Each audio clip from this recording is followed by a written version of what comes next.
All right, greetings all. Hope you're having a nice weekend. Getting ready to watch some football. So anyway, today I was walking with my best friend Clifford, who you just saw, and Clifford is a rescue dog. Clifford is a big guy; he's about 110 pounds, and he is. They estimate to be about 14 years old.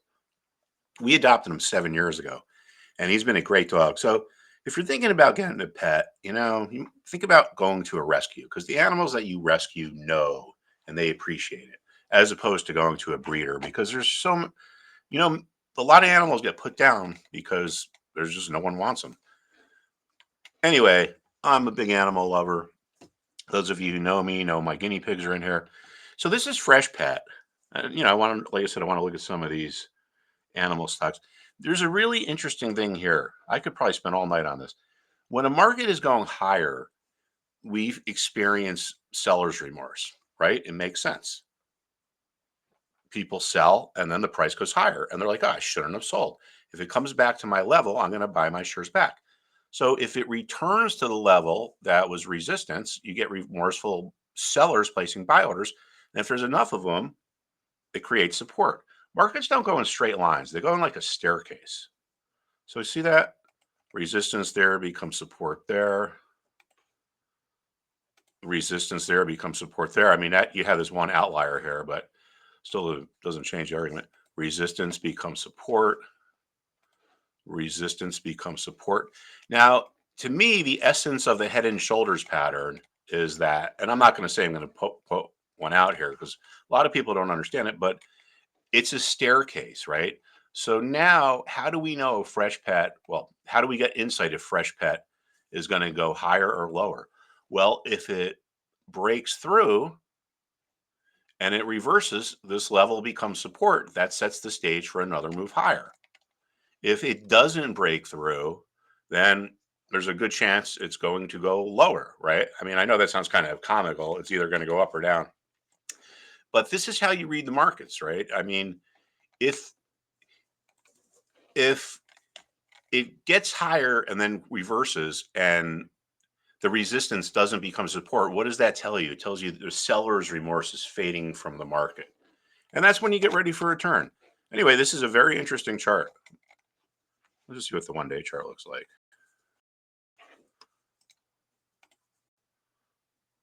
All right, next up is Chewy.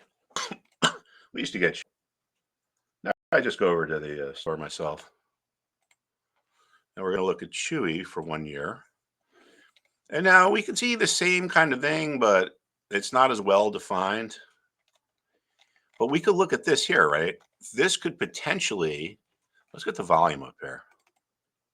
Not much volume, but this could potentially be what we call an exhaustion gap. There's aggressive buying at two times, generally, the beginning of a trend and the end of a trend. And a gap is when the price, a bullish gap at least, is the price opens higher than the closing price. So there was no trading in between there. And when do you get aggressive buying? You tend to get it at the beginning of a trend, and that's the quote unquote smart money, and the end of the trend, which is the quote unquote not smart money.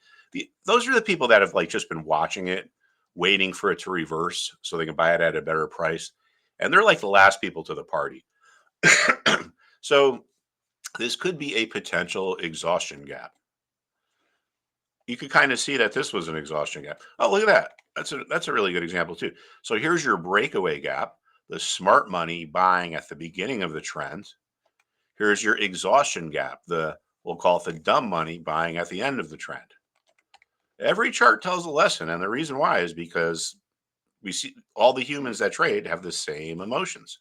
And a lot of people ask me like about, see, look at that. Resistance becomes support. Well, does like AI do this or can quant stuff do that? Like how do they experience emotions? Well, their programming and whatever the hell it is they're based on is based on history. And these patterns have occurred in history. So you see the same patterns now that you did 120 years ago. If the chart wasn't labeled, you wouldn't know what year it was. All right, let's take a look at Wolf.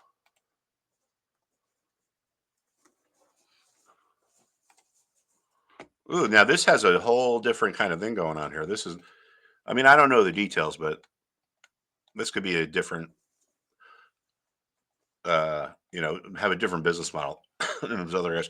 Wow, look at this though. See, once again, everybody, you think I'm making it up, but I'm not. And please sign up, man. My wife's like, you got to charge more than $20. It's like, all right, okay. Happy wife, happy life. Look at that. What was resistance becomes support.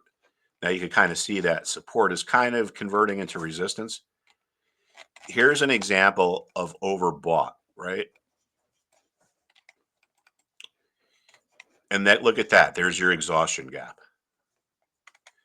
I don't know what happened, but sometimes markets take a while to turn around. And that would be like your head and shoulders pattern or your rounded top or your rounded bottom.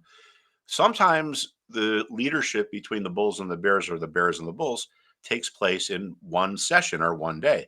Now, if you were to look at this on February 6th, you would have said, wow, look at that. We've been in this massive uptrend and we opened here. It's going to be a new high or, another day in the uptrend.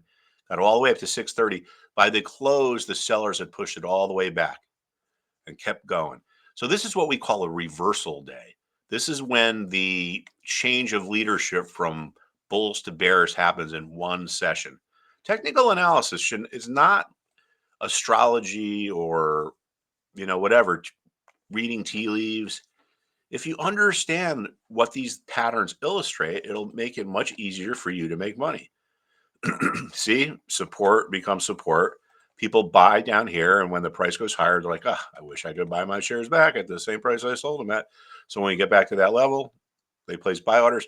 Here you have buyer's remorse. People buy when it goes lower. They're like, if I can get out of my level, I'm going to. All right, enough of woof. Let's see what else we got here. TRUP. True Panion. I think this is an insurance company. Now let's see if this chart can teach us any lessons. Now, you see, when you get a reversal that doesn't happen in one day, maybe it happens over a couple days, you can get something like this that we call the old V pattern. It's just that when the leadership is changing, the price action can manifest itself on the charts as something that looks like a reversal pattern. That's what a reversal pattern is. A lot of people overthink it. I mean, look at this. Now, look at it. Talk about important price levels. Resistance there, support there, support. Now it's become resistance. And I mean, the obvious thing is if you know where the support and resistance is, you obviously know where to place your orders. A lot of people say, like, Mark, you're an investment teacher, and I think you do a really good job. Do you teach options? And it's like, yeah, I do. But you know what? You still got to know which way the market is going to go. You can understand, like, oh, this is an iron condor, or this is the inverse butterfly. It's cool to know all the strategies. You know what I have sitting here right on my desk? Options Trading for Idiots. Or no, sorry, the Idiot's Guide to Options Trading.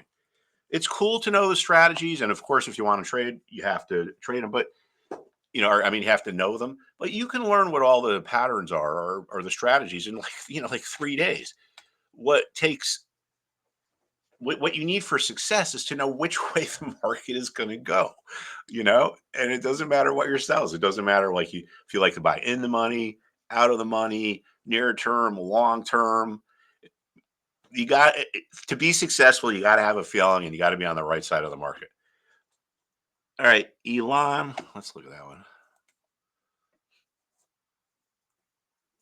I mean, options can be incredibly complicated. It can get into like really higher math. It's like bonds. Like when I was in business school, like the class I took on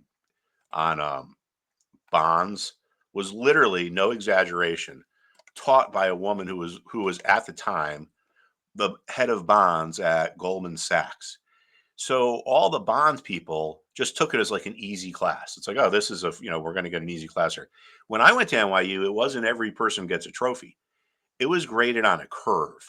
So you could have like a 90 and it could be a C. As a matter of fact, one time I had a 92 on an economics exam and it was a C.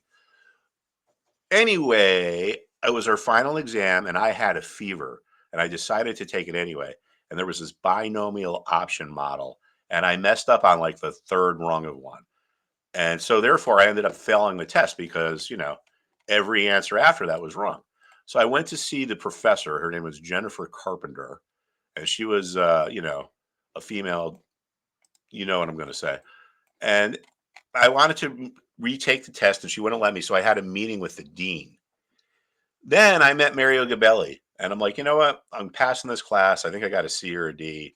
I got a chance to go work here with one of the greatest money managers in history. So yeah, that's why my GPA isn't that good or wasn't that good. But you know what? That was a long time ago. So no one cares. All right, Mark, shut up. Stop rambling. All right. Did we do ZTS?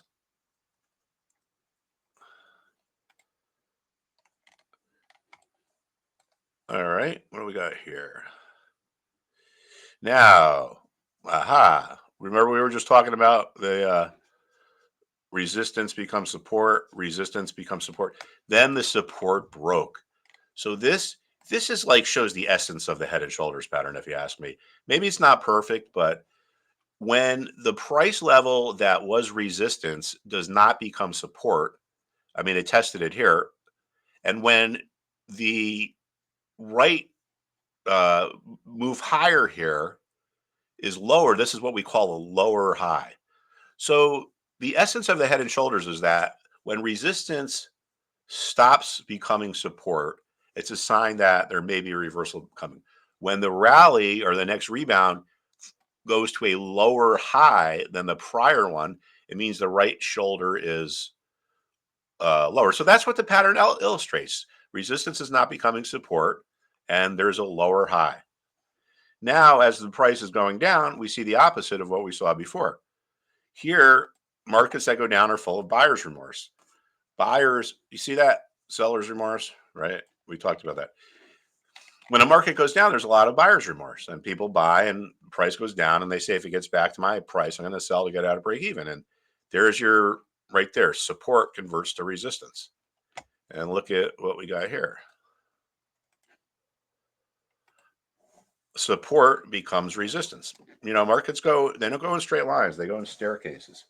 All right. Thanks, everybody. I'm going to go get ready to watch some football. And, me and Clifford are going to hang out. And I will see you all tomorrow. Thanks.